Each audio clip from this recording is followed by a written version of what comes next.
Good Tuesday morning, everybody. It is Choppadong here representing DFSArmy.com, one-stop shopping all things daily fantasy sports, and I'm here to bring you the morning briefing. A simple rundown of lock times, what to expect, where to go inside DFS Army to consolidate your time, make your time more efficient, and turn in winning lineups no matter what slate, no matter what site, no matter what sport you play. We have the tools in place and we have the coaches to ask the questions to at dfsarmy.com. So head into the comment section, like, subscribe, notify yourself of new videos dropping all the time. Give us a follow out on social media. We always appreciate that. Let's dive in and let's burn through some of these lock times, and then I'll show you the tools that you might use to do so. NBA kicks off today with a 6-game slate at 1:30 p.m. Got a showdown in there as well. You've got an afternoon slate at 2:30. We can kick on over here and look at more showdown slates when it comes to NBA. So get ready. It's only an hour and a half or so out. You need to have your numbers in place. You need to have your game plan and your strategy in place. And you need to have a place that you can go that will also help you build these lineups, whether it's 3, 4, 5 lineups or 50 or 100 or whatever it is. You need a website that's capable of producing that type of time-saving action so that you can get in here and play these sports multiple times today, because the lock times obviously are staggered. You might start with NBA first, you might head to MLB, but I know NHL is the next one to lock at 2:30 p.m. today. So you could do NBA now, and then start working on NHL, and then start working on MLB, cover all three big sports, all three main slates, diversify your bankroll accordingly to not have so much risk tied up in one sport with one player that you're married to and end up having him have a bad day and wreck everything all day long. You might, if you have a bad NBA day, you might have a good NHL day or a good MLB day that repairs all of the damage and then some. Diversification is huge for daily fantasy sports. 5 o'clock, 5 games, 2:30 p.m. We've got some showdowns and some smaller slates, tiers coverage as well. Come back to MLB, and now you're sitting on a 10-game slate at 7:05 tonight. So there's plenty of time to get everything covered, everything in order that you need to get done, and ask coaches along the way. Golf goes Thursday, NASCAR goes over the weekend, MMA goes over the weekend. League of Legends, I believe, was today. I think we saw that yesterday. Nope, it's been pushed off. It was early in the morning. So there's another one early in the morning, 4 a.m. for those of you that are still playing esports. I don't mean to say that condescendingly. I'm just saying for those of you that do, of course, you're already up to speed on the fact that these things start very, very early in the morning and overnight.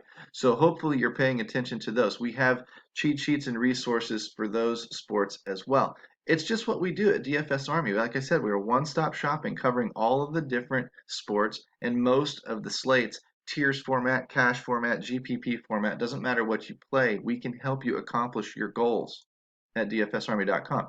NBA, where would I start? Probably Research Station, DraftKings. I'd call this up. I'd sort by and one. It's our custom rating system. It takes into account over 20 to 25 different metrics from, it's a good overall matchup monitor. It gives you an idea of who's in a good spot today.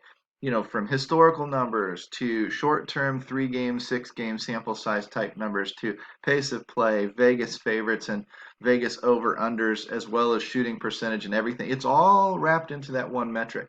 And yes, technically, Giannis is a better matchup today than Damian Lillard. Part of that is talent. Part of that is matchup. But for $1,000 difference, being that their number is so close together, you might justify Damian Lillard as your first piece into your lineups today. Luka Doncic is sitting there at 10-7, so he's a good step down from Giannis. Giannis might be more important to you than Luka. There's a way to use these metrics and start using them as tiebreakers as you dive into other stats or wait for other sections of our stat sheets to populate. When I come over here to probably my second favorite section of this entire tool, it's a small sample right now, so it doesn't look right. It doesn't look like it normally would.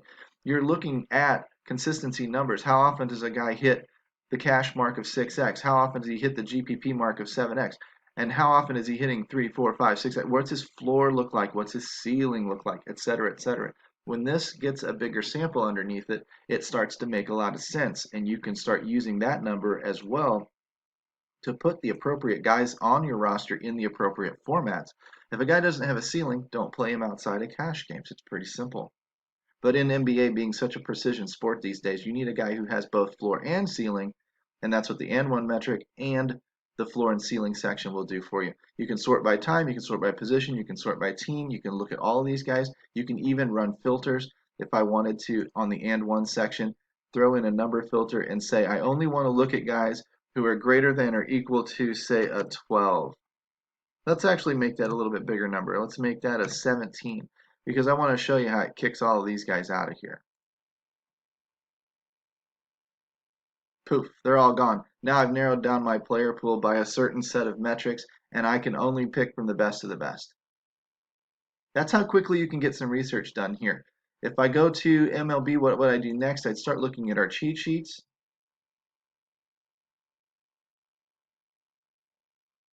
And I would start taking a peek at what our coaches are looking at today. So if I can get that called up and make that work, doesn't do any good not to be able to show you what we're talking about. Here it comes, nice and slow, but it's going to come up after all. FanDuel cheat sheets. Let's take a look at what the coaches are looking at today. There we go. We've got James Harden as a core play at a 5-star play. We've got an all-format in Luka. We've got an all-format play in Russell Westbrook. Damian Lillard's a 4-star. So that might, instead of the $1,000, you might come up to, somebody like a Harden or somebody like a Westbrook over a Damian Lillard based on what you saw in the research station plus what you've seen on the cheat sheets. Helps you break the tie, helps you make the correct decision. You've got detailed notes. These will fill in throughout the day here in the next hour or so as well. So check back often. And you can even go back and check the archives and see how the cheat sheets have performed over time. You're going to see some very, very sneaky good calls out of our coaches. It's what they do. For MLB, I would come in to say the domination station. The first thing that I would do is I'd say if I wanted to play on DraftKings, MLB, I'd pick the main slate for today. What's that, 8-4? Once that loads, I'm going to run this bad boy dry. I'm going to run about 25 lineups. I'm going to throw about 4 unique players on it. No randomness, no stacking, no nothing, no tournament or optimal mode. Just run it dry.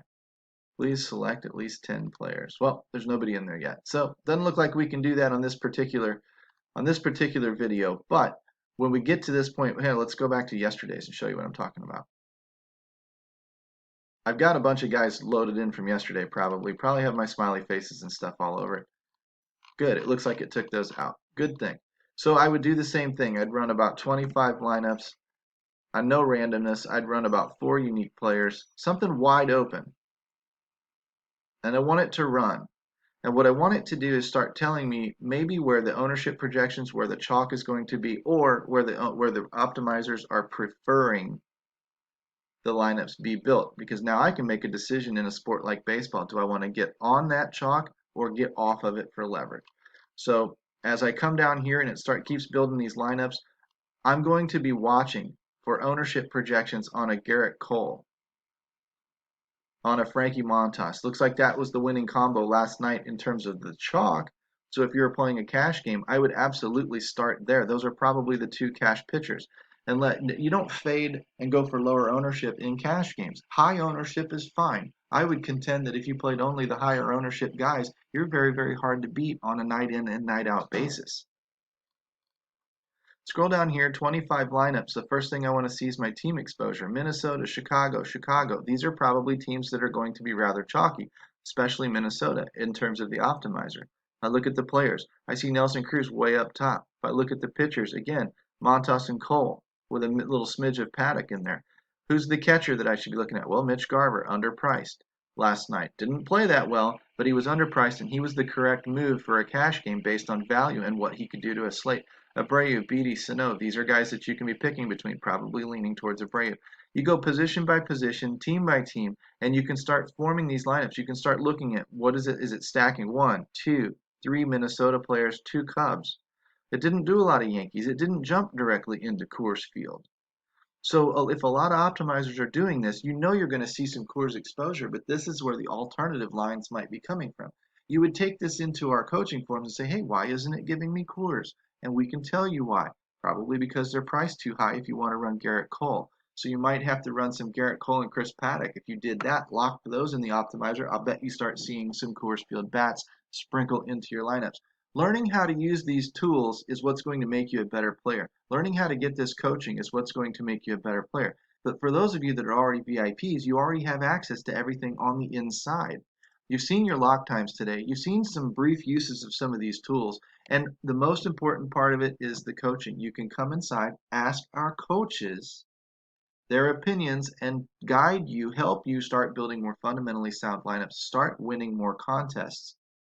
DFSArmy.com. Coupon code ARMY. Check the comments section. Jump in here, become a VIP today. That's about 10 minutes, guys. We'll see you later. Thanks for watching, and we'll see you tomorrow.